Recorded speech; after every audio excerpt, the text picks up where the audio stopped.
What's up, everybody? I hope you're doing well. If your training was at all like mine, then your initial assessment looks a lot like running through a checklist of symptoms. Have you ever thought about harming yourself or others? Is there a history of depression in your family? Have you ever taken any medications? Sometimes for me, when I run my initial assessment like this, it can feel a lot more like I'm running through a checklist of to-do items, things that I absolutely have to ask, rather than focusing more on building a strong relationship with this person I'm just meeting with. Now, to be fair, there's absolutely nothing inherently wrong with going about our initial assessments this way. There's a whole bunch of stuff we have to assess for right at the beginning, and the most efficient way to go about it is to just kind of run through a checklist. But speaking from personal experience as the client sitting on the couch, meeting with a new therapist for the first time, when the therapist runs their initial session, kind of like an assessment checklist, I start to feel a lot more like I'm at a medical doctor's appointment rather than a talk therapy session. And the strength of the therapeutic relationship plays such a key role in how effective the treatment is. So in this video, I'll share some tools that I like to use in the initial assessment to help it feel a little more warm and conversational rather than a cut and dry list of questions to kind of get through. Now, of course, before getting into the meat and potatoes of an initial session with a new client, there are some logistical admin type things to run through that are very important. I'm not going to cover those in this video. I do have a video talking all about how to prepare for that intake session with a new client and the things to include. So if that's something you're interested in, I'll link to that below.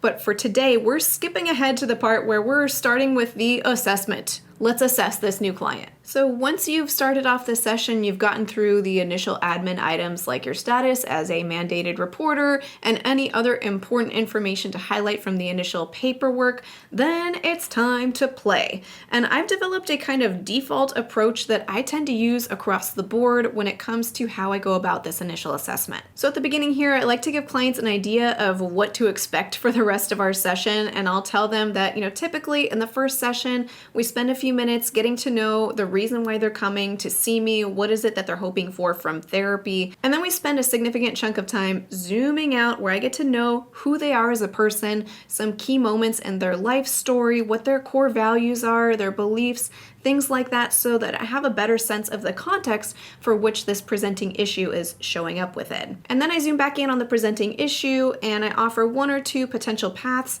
therapy could take if this person decided to continue meeting with me. And yeah, that's literally it. I mean, that sounds really simple, right? Like, tell me what you're here for, tell me more about who you are in general. Okay, here's some stuff we could do if we keep meeting. But what about all that stuff we have to assess for? What about things like a potential to harm self or others, history of any sort of medication, substance use, mental health concerns, family history? What about things like their sleep, eating, and hygiene habits? Are they able to keep up with their tasks of daily living? Is there anything that's in disarray with their relationships? Are they able to show up to work or school, whatever their daily tasks are?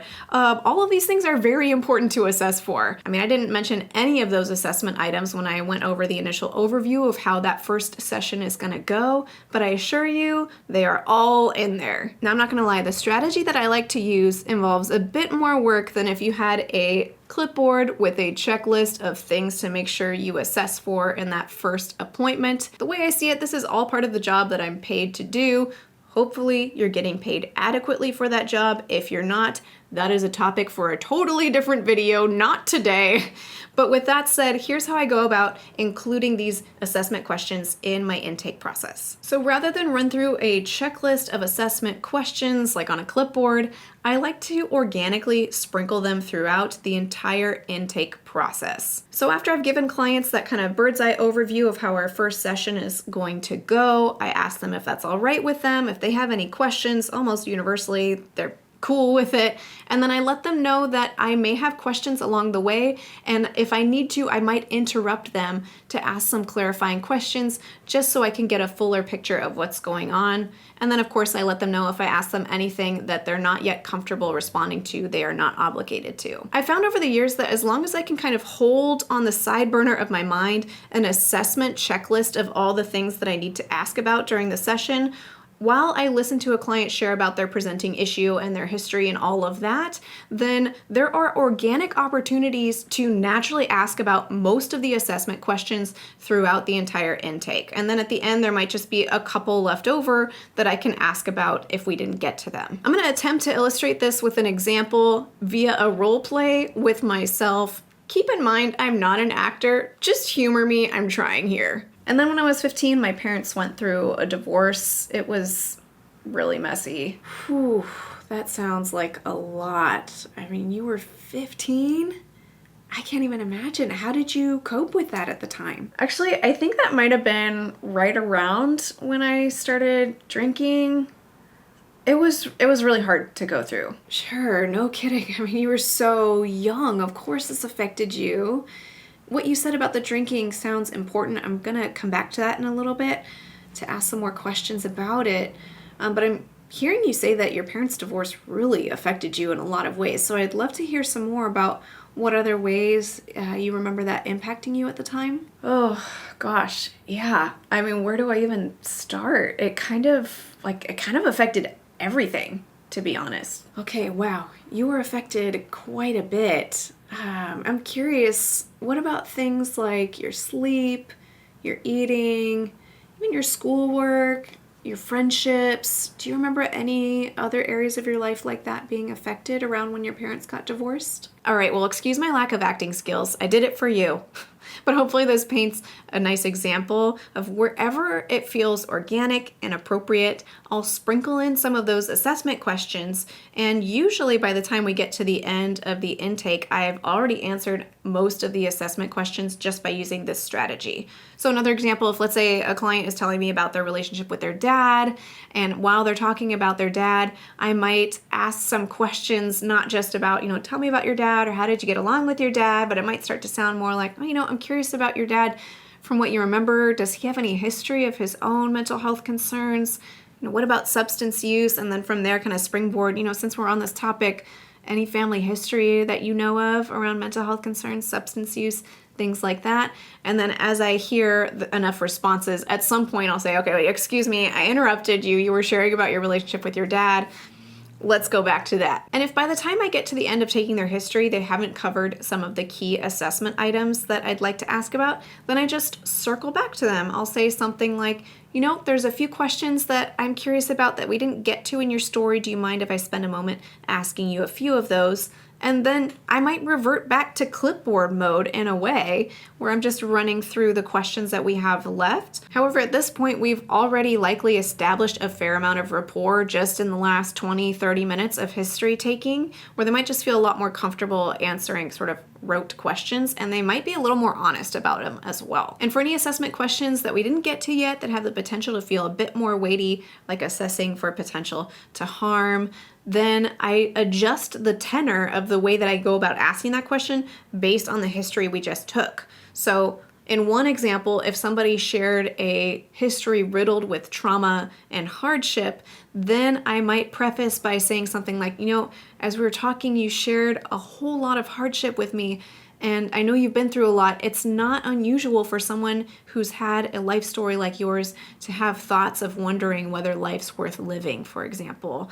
And I'm wondering if that's something that's ever come up for you, right? So I kind of give them the slow pitch if they've already given me a lot of data points that make me really wonder, has this come up for this client before? Or in a very different scenario, if let's imagine, the person who's coming to see me is looking for help with panic attacks that come up whenever they have to do a public speaking thing at work and their history is like seemingly squeaky clean from traumatic events, then I might say something like, there are some questions we didn't get to that I like to make sure I ask everyone. Some of them are a little bit serious. I hope you don't mind. I'm going to go through those.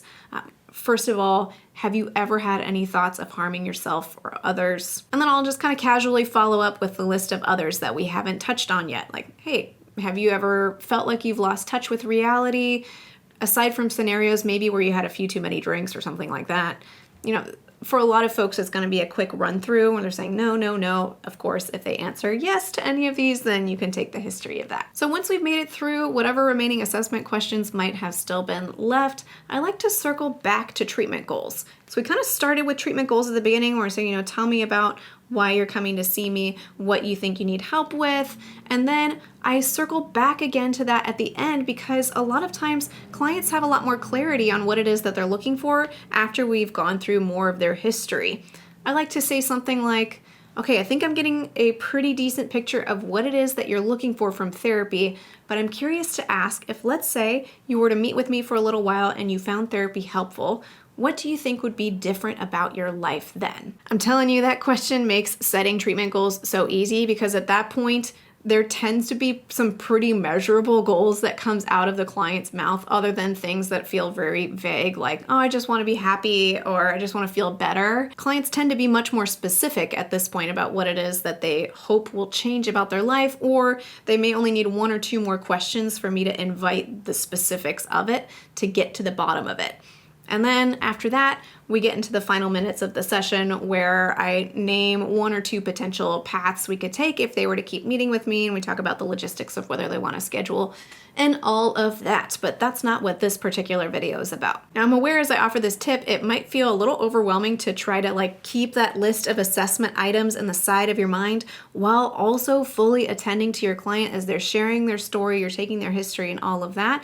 If that feels like a lot to multitask on, you can still totally keep your clipboard checklist physically in front of you. And instead of asking those questions right at the beginning, to just say, okay, I have my checklist here. If I don't get to any of these during the history taking, I'll make sure I just have time at the end to come back to the checklist. And you may find as you look through the checklist, you actually did get a lot of them answered as you went through it. And it's okay at that point to just go ahead and say, you know what, there's some more questions that we didn't get to. Do you mind if we run through some of these? I ask everybody about these, and kind of go about it that way. If you do it this way where you save that physical checklist more towards the end of the intake, I bet over time you're going to start to notice that some of those assessment questions start to show up in your brain organically throughout the history taking process, and you're going to get better and better at starting to ask those questions in the moments when it just feels more conversational. And I'm going to repeat something I mentioned at the beginning. There is nothing wrong with a checklist style approach of going through the assessment. I'm also aware that we all work in totally different settings. Different employers have different expectations, different jurisdictions have different things we need to assess for. And so, the way I'm presenting it here may not necessarily be as easily applicable in whatever context you might be working in. But I thought I would share it here just so you could think about what I'm naming to see if there's anything you can integrate in your intake process to make the assessment feel warmer and more focused on the relationship building, while also, of course, keeping in mind the things that we do need to assess for. I know I harp on this fairly often on this channel, but I'm talking to therapists. We're hopefully helping our clients in therapy, and research is very consistent in showing that the strength of the relationship between therapist and client is one of the most critical variables when it comes to how effective treatment is. So if there's anything we can do to build a stronger relationship with our clients, and the earlier in treatment, the better, I think it's worth advocating for. Well, I hope you found this video helpful. Let me know in the comments if there are any tips or tools that you would add to the ones I named here as far as how to make that initial assessment feel more conversational and less clinical. And until next time, from one therapist to another, I wish you well.